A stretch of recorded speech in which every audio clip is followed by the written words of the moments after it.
എല്ലാവർക്കും നമസ്കാരം. മിക്സ് സ്റ്റുഡിയോയിലേക്ക് സ്വാഗതം. അപ്പോൾ ഗ്രാൻഡായി ടീം ഇന്ത്യ T20 വേൾഡ് കപ്പിൻ്റെ കലാശ പോരാട്ടത്തിന് ജൂൺ 29 ശനിയാഴ്ച നടക്കുന്ന കലാശ പോരാട്ടത്തിൽ സൗത്ത് ആഫ്രിക്കയെ നേരിടാൻ ഇന്ത്യൻ സംഘം തയ്യാർ.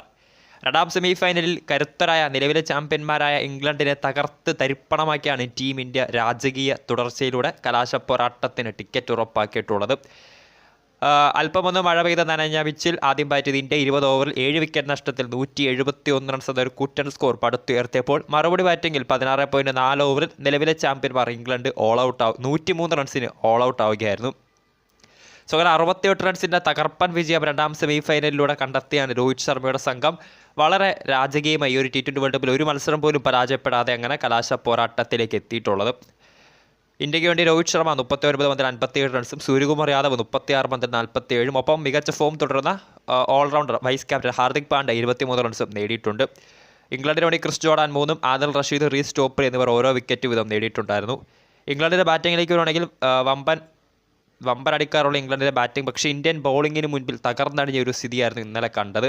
ഹാരി ബ്രൂക്ക് 25, ജോസ് ബട്ട്ലർ 23, ഒപ്പം ബൗളറായിട്ടുള്ള ജോഫ്ര ആർച്ചർ 21 ഇവരാണ് ഇംഗ്ലണ്ടിലെ പ്രധാനപ്പെട്ട 3 സ്കോറർമാർ. ഇന്ത്യക്ക് വേണ്ടി കുൽദീപ് യാദവ്, അക്സർ പട്ടേൽ എന്നിവർ 3 വിക്കറ്റ് വീതവും ജസ്പ്രീത് ബുംറ 2 വിക്കറ്റും നേടിയിട്ടുണ്ട്. സോ 4 ഓവറിൽ 23 റൺസ് മാത്രം അടങ്ങി 3 വിലപ്പെട്ട വിക്കറ്റുകൾ നേടുകയും ബാറ്റിങ്ങിൽ 6 പന്തിൽ 10 റൺസ് നേടുകയും ചെയ്ത അക്സർ പട്ടേലാണ് ഇന്ത്യയുടെ ഇന്നലത്തെ വിജയശില്പി. സോ അങ്ങനെ കരുത്തുറ്റ നിരയുമായി വന്ന് കരുത്തോടെ ഹിറ്റ്മാൻ്റെ സംഘം അങ്ങനെ കലാശ പോരാട്ടത്തിലേക്ക് എത്തിയിരിക്കുകയാണ്. ജൂൺ 29 ശനിയാഴ്ച നടക്കുന്ന കലാശ പോരാട്ടത്തിൽ സൗത്ത് ആഫ്രിക്കയാണ് ഇന്ത്യയുടെ എതിരാളികൾ. ഈ ഒരു ഫൈനലിൽ ഒരു പ്രത്യേകത കൂടിയുണ്ട്. കാരണം ഈ ഒരു T20 വേൾഡ് കപ്പിൽ പരാജയം അറിയാത്ത 2 ടീമുകളാണ് കലാശ പോരാട്ടത്തിൽ മുഖാമുഖം വരാൻ പോകുന്നത്. ഒന്നാം സെമി ഫൈനലിൽ അഫ്ഗാനിസ്ഥാനെ തകർത്താണ് സൗത്ത് ആഫ്രിക്ക വരുന്നതെങ്കിൽ രണ്ടാം സെമി ഫൈനലിൽ നിലവിലെ ചാമ്പ്യന്മാരായ ഇംഗ്ലണ്ടിനെ തകർത്താണ് ടീം ഇന്ത്യയുടെ രാജകീയ വരവ്. സോ വീഡിയോ ഇഷ്ടപ്പെട്ടാൽ ലൈക്ക് ചെയ്യുക, ഷെയർ ചെയ്യുക. കൂടുതൽ വാർത്തകൾക്കായി മിക്സ് സ്റ്റുഡിയോ എന്ന ചാനൽ സബ്സ്ക്രൈബ് ചെയ്യുക.